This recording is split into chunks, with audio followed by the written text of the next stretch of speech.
Sige! Bye-bye! What's up mga choy? Once again, this is me Alex of JT Rebuilder and Automotive Parts Trading. Okay, today we have a unit to be released mga choy. This is bound to Bohol. Asa to napita ma'am? Buena Vista, Bohol. So actually this unit, no, they pick up this unit from our yard and they're going to bring this to their hometown in Buena Vista mga choy. So today we have here the DA64W mga choy. So this is the look of our unit mga choy, ang atong DA64W. Okay, so it has a 2 fog lamps mga choy being installed on this unit, and then the customer also mga choy requested to have it like this one, side mirror with signal light mga choy. So it is chrome. And then, actually mga choy, this is not for free ha. If ever po, nagustuhan niyo po itong mga ganito na accessories na may mga chrome dito, this is not for free. May add-on price po tayo dito. Okay? So, yung customer po natin, ito po yung napili niyang mag rims natin, yung ganito na disenyo po ng ating mag rims. Okay? So, then, pinalagyan po yan yung sticker, katulad nito. So, customize po yung sticker natin. Ito ay pangalan na po ng kaniyang anak na si Isabel Faye. Shout out to you ma'am, sir. Lalo na sa iyong anak na sa Alaska, USA. Okay, so as what I have said a while ago, ito po yung door pillar niya. It is made of stainless mga choy. Again, this is also requested by our client na to have it like this. This is not for free once again. Add-on price po ito. So ito po, may roof rack din po tayo nilagay dito.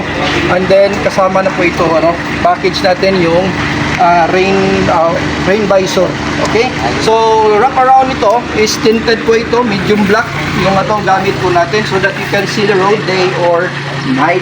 So and then lagyan po natin dito ng chrome ball at saka chrome na handle po. There, opener po sa unit na to. Once again, this is not for free, add-on po ito mga choy. Just to clarify, So, ito po yung sa likuran po natin dito.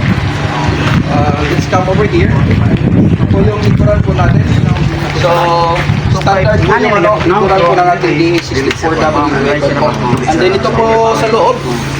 This is the interior part. So the client mga choy requested to have it like this. Actually pwede po itong ma-remove if ever may mga marami kang bagahe, just remove it easily.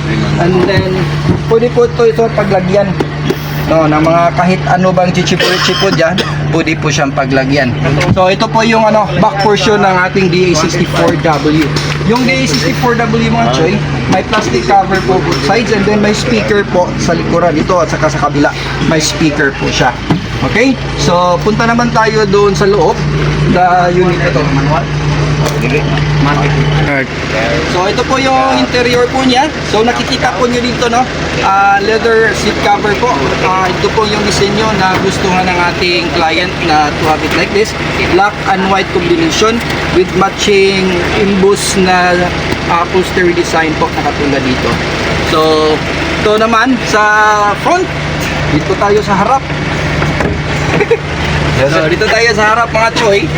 So yung unit po natin na naka-dashcam po ito.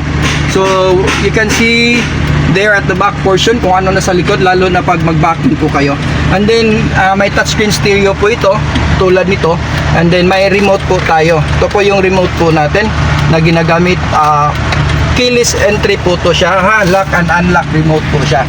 Okay, so ito po yung pinaka niya dito, yung harapan niya, ito yung dashboard niya. And then malamig po ang aircon po nito. Okay, so and then this is all power window, power steering, power mirror mga choy, and automatic transmission po ito. Okay, so dito tayo.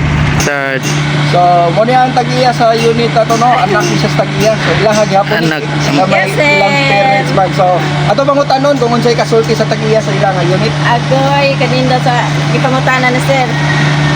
Very good kayo ang iyahang unit nga mo karon nga napalit kay condition kayo ang tanan. Ayang gi susi ug unsay gipakita dire anindot kaayo og kondisyon ang iya karong kumpanya o ang nga JT Rebuilder. Jet Revolver. Thank you. So, mauto siya mga choy, ang tagiya, no? So, don't forget to like and subscribe sa ating YouTube channel. And then, if you want to order one of this kind of unit, so, daghan ang mga unit diya, pakita dito dapita. O, daghan ang mga unit diya, no? Ato makita diya. So, if you're interested, just call the number being posted there sa screen, 0942-361-6166. So, maraming salamat sa inyong lahat na nanonood ngayong araw na to. God bless and see you next video.